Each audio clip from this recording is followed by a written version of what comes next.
देखिए, अभी ये जो मजबूरी आई है, सैनिकों के ऊपर जितनी समस्या आई है, सीमा के ऊपर जितनी समस्या आई है, उस सारी चीज़ों को देखते हुए हमारे खड़गे साहब ने, राहुल गांधी ने आईसीसी सैनिक संगठन का चेयरमैन रोहित चौधरी को बनाया। उनको जिम्मेवारी सौंपी गई कि ये बात हर सैनिक तक बताई जाए, सैनिक को समझाई जाए और हम आपके साथ हैं। अब उनके बारे में मैं बताता हूँ। मैं आईसीसी सैनिक संगठन दिल्ली का प्रवक्ता आपको क्लियर बता दूं कि रोहित चौधरी साहब ने और सैनिकों ने मिल करके राहुल जी से मिले हैं, खड़गे साहब से मिले हैं। उन्होंने तय किया है कि सैनिकों के साथ जो भेदभाव हुआ है वो नहीं होने दिया जाएगा।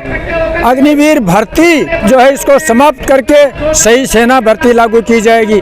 सीमा के साथ जो खिलवाड़ हो रहा है वो नहीं किया जाएगा।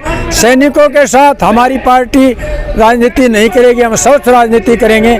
तब से रोहित चौधरी के अथक प्रयास और हमारी पूरी टीम मिलकर के पूरे भारत में आंदोलन चला रही है। जहाँ जहाँ सैनिकों का आंदोलन चल रहे हैं हम उनका सपोर्ट कर रहे हैं, हम उनके साथ में हैं। अपनी तरफ से भी हम लोग कमेटियाँ बना दी हैं, हर डिस्ट्रिक्ट में हर जिला में अपनी कमेटियाँ बनाई हैं। वो गांव-गांव घर-घर जा रही हैं। उसका असर देखने को मिला। जैसे शेखावाटी बेल्ट में सैनिकों का बेल्ट है, कांग्रेस के खिलाफ हवा होने के बावजूद शेखावाटी के अंदर हम लोग 2/3 से ज़्यादा सीट लागने का कारण सैनिक जागरूक हो गए हैं। अब पूरे भारत में हमारे सैनिक, जिसमें मैं भी शामिल होता हूँ, भारत में जाएंगे, घर घर जाएंगे, गांव-गांव जाएंगे, हर सैनिक को बताएंगे, समझाएंगे कि आज सिर्फ हमारे साथ ही अन्याय नहीं हो रहा, आज देश के साथ अन्याय हो रहा है। हमारी छोड़िए, आज सीमा के साथ जो खिलवाड़ हो रहा है, सेना के साथ जो खिलवाड़ हो रहा है, खेती के साथ खिलवाड़ हो रहा है, इसके लिए अब क्योंकि आंदोलन से सरकार मानने वाले नहीं, हम गांव-गांव जाएंगे, घर घर जाएंगे, एक एक आदमी को बताएंगे, पूरी टीम खड़ी करेंगे,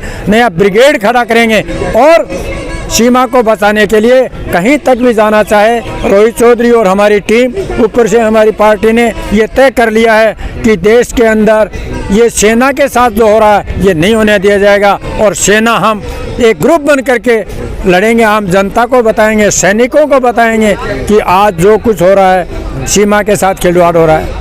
पुलवामा में क्या हुआ था, जगह जगह बीजेपी राजनीति कर रही थी, कांग्रेस ने राजनीति नहीं किया। अब भी हम कहाँ राजनीति नहीं करेंगे, लेकिन देश हित में सही आवाज़ उठाएंगे, सही बात बताएंगे, जनता को बताएंगे, हम जनता को समझाएंगे।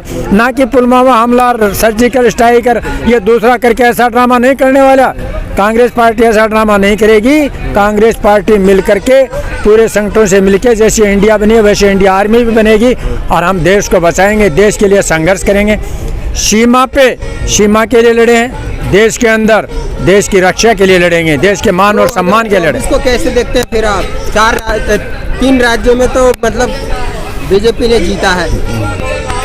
देखिए, वहाँ भी मैं आपके माध्यम से बीजेपी के कार्यकर्ताओं को सबको बता देना चाहता हूँ, परसेंटेज देखिए कहाँ गए हम लोग। भाजपा जीती नहीं है, वो 3 राज्य में भी जीती है, जिस तरह से जीती है हम जानते हैं। वो भी ईवीएम का खेल, वरना जीतने का सवाल ही नहीं था। हम जनता में जाते हैं, हमने जनता को देखा। भाई मैं राजस्थान से आता हूँ, हमने चुनाव का देखा। हम जहाँ पर कांग्रेस 80,000 से जीतनी चाहिए थी, 10,000 से जीत रही है।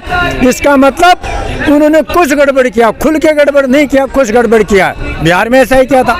वो लोग कहते हैं कि वहाँ नहीं किया, वो बड़ी चालाकी से काम कर रहे हैं। समझ में हर जगह अगर करेंगे तो पकड़े जाएंगे, इसलिए जहाँ जब जरूरत होती है वहाँ कर लेते हैं, बीच में एक बार ढीला छोड़ देते हैं, एक बार कर लेते हैं दुनिया को गुमराह करने के लिए।